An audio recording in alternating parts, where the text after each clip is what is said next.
We've talked about it before. The number one strategy for slowing the body's age-related decline is not let your body fall into a routine. Whether it's dietary or physical activity, variations in your activities or surprising your body with unexpected changes is key. And cycle training does just that. Cycle training is a technique that high-performance athletes have long used to become more competitive. By understanding how it works, you can use this tool not necessarily for a competition, but for your sport or training to give you the results you are looking for.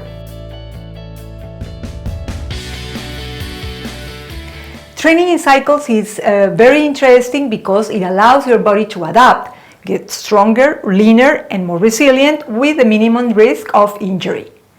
Cycle training consists of 3 stages: macrocycle, mesocycles, and microcycles. Let's say an athlete wants to perform well in a competition which would take place a year from now.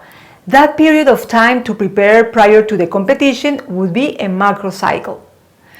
The monthly increases in strength and/or endurance would correspond to the mesocycles, and the sessions composing each week's training to stimulate the muscles involved would be microcycles. There are ways to increase adaptation and strengthening, but a strictly diagonal approach, like every time you train is harder, may be too demanding and would make you very vulnerable to injury. An undulating or scale block pattern makes training more bearable, provides more rest time for the muscle groups involved, better recovery, and avoids overtraining or worse, injury.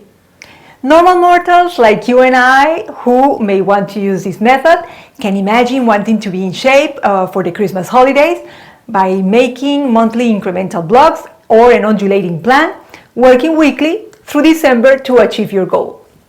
So how do you structure your exercise plan to get the results you want?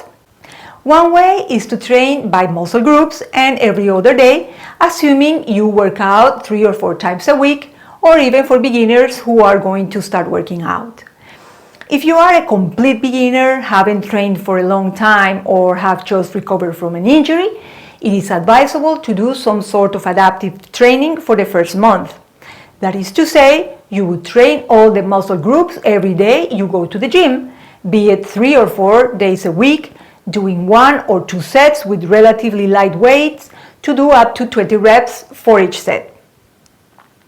After that first month of adaptation, you would fall into the category of training by muscle groups, so that each muscle group has enough recovery time, but be aware that this is where the cycles apply. This is just an example of what a monthly strength workout might look like, although the same principle applies to other sports. In week 1 of the first microcycle, you will perform about 10 to 12 exercises for the appropriate muscle group each day, plus abdominal exercises and stretching. This is an estimate for 1 hour or 1.5 hours of training. In week 2, you can perform the same number of exercises, but note that the second set requires a little more weight for you to reach barely 15 repetitions. In the 3rd and 4th week, there are more sets and fewer reps. This indicates that you will be using more weight and possibly need a little more rest between sets and exercises. So doing 8 or even 10 exercises for the muscle groups that correspond to that day is sufficient. The key word here is still strategy. So it's not a matter of just showing up in the gym or performing the exercises with weights that are too light or doing the exercises with the wrong technique. For this, keep the following tips in mind.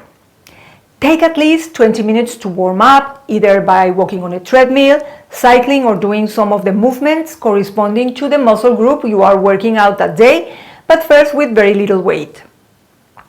Learn to perform each exercise with correct technique and proper posture. Perform each exercise with proper range of motion, and when you reach the contraction, pause for 1 second and return to the starting position in a controlled manner. Make sure that in each set of exercises, the last 3 repetitions are very difficult to perform. I don't know how much weight you lift, so the way to make sure that you are using the right weights is when you can barely perform the last 3 repetitions of each exercise. Training this way stimulates the production of human growth hormone, which promotes the utilization of body fat, activates your metabolism, improves your strength, endurance, and responsiveness. At the cognitive level, your memory, attention, and motivation will improve. Human growth hormone production also helps regulate your circadian rhythms, ensuring restful sleep and increased growth hormone production. Yes, because the highest volumes of growth hormone are produced during your sleep. Stretch. Take at least 5 minutes to stretch the muscles used and relax the joints. This reduces the likelihood of muscle retractions. Once you have gone through your first month of muscle group training, you can start week 5 with the same number of sets as week 1. Then week 6 like in week 2, and so on.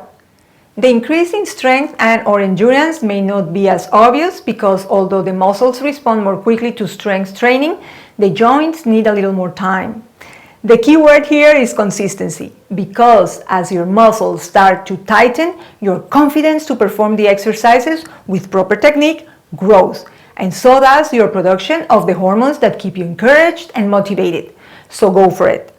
In the content box of this video, you will find a link to the article with more detailed information and some special training tips for women of childbearing age and those going through their menopause. If you like this video, please click on the like icon. Remember to subscribe on the red button and turn on the little bell to receive notifications every time there is something new to learn in nature's way in the art to heal yourself. See you soon!